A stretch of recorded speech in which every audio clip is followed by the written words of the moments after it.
Hi hello வணக்கம் மக்களே. நான் உங்கள் அகனா அஜித் குமார் பேசுகிறேன். இன்றைக்கி எந்த வீடியோ பற்றி பார்க்க போகிறோம் அப்படின்னு சொல்லிட்டு பார்த்தீங்கன்னா, நான் வந்து ரொம்பவே எக்ஸைட்டடாக இருக்கேன். வாங்க என்னன்ட்டு பார்க்கலாம். இன்றைக்கி வந்து பார்த்திங்கன்னா என்னோட அக்கா தான் வந்து சமைக்கிறாங்க. ஸோ வாங்க வந்து எப்படி சமைக்கிறாங்க என்ன அதுன்னு சொல்லிட்டு என்னென்ன பண்ணலாம் அப்படின்றத வந்து நம்ம வந்து பார்க்கலாம். சைடில் வந்து பார்த்திங்கன்னா நான் வந்து எக்கும் போட்டாச்சு. சரி ஓகே, இதையும் பார்த்துக்கிட்டு வெளியே வந்து பார்த்தா மழை வர மாதிரியே இருந்துச்சு மக்களே. ஸோ அதனால் என்ன பண்ணிட்டோம், துணியும் நம்ம வந்து சைடில் வந்து ஊற வச்சிட்டோம். சரி ஓகே, அது பேசாட்டுக்கு சைடில் ஊறிட்டு கிடக்கட்டும், நம்ம போயிட்டு வந்து பிரியாணியை பார்க்கலாம்னு சொல்லிட்டு பிரியாணி வந்து பார்த்தா எல்லாம் வந்து ரெடி ஆயிடுச்சு.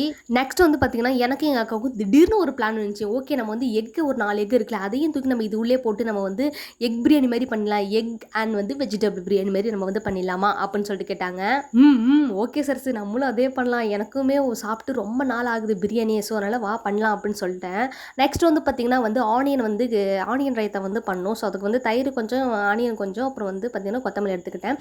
இதெல்லாம் பண்ணி முடிச்ச உடனே பார்த்திங்கன்னா சைடில் வந்து பார்த்திங்கன்னா நம்ம போயிட்டு அந்த கேப்பில் வந்து துணியும் துவச்சிட்டு வந்துடலாம் அப்படின்னு சொல்லிட்டு துணியும் துவச்சிட்டு வந்துட்டேன். அதுக்கப்புறம் ஐயாவுக்கும் சாப்பாடு கொடுத்தாச்சு. அவர் வந்து பார்த்திங்கன்னா ரொம்பவே காரமாக இருக்குன்னு சொல்லிட்டாரு. சரி ஓகே வாங்க நம்ம வந்து சாப்பிட்டு பார்க்கலான்னு சொல்லிட்டு நாங்களும் சாப்பாடு போட்டுட்டோம்.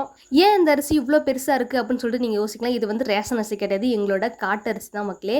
நாங்கள் வந்து எங்கள் ஐயா வந்து பார்த்திங்கன்னா காட்டிலே வந்து உழைச்சி வேர்வு சிந்தி இந்த அரிசியை வந்து கொண்டு வந்தாங்க. நாங்கள் சாப்பிட்றதுக்கு பார்த்திங்கன்னா 9:40 ஆயிடுச்சு. ஸோ நான் எப்பயுமே வந்து பார்த்திங்கன்னா 8 o'clock நாங்கள் வந்து சாப்பிட்டு முடிச்சிருவோம். சரி ஓகே, டைம் ஆனதாச்சு, நமக்கு பசிக்குது இல்லையா, சரி வாங்க சாப்பிடலாம் அப்படின்னு சொல்லிட்டு நாங்களும் வந்து சாப்பிட உட்காந்துட்டோம். எனக்கு வந்து பார்த்திங்கன்னா எப்பயுமே வந்து எக்கு, ஆனியன், அதாவது கத்திரிக்காய் ரைத்தா தான், அதையும் மிக்ஸ் பண்ணி தான் நான் வந்து சாப்பிடுவேன். இந்த மாதிரி ஒன்றா சேர்த்து வச்சு சாப்பிட்டா அந்த பிரியாணி வேறு லெவலில் இருக்குங்க. எனக்கு ரொம்பவே பிடிச்சிருந்துச்சி.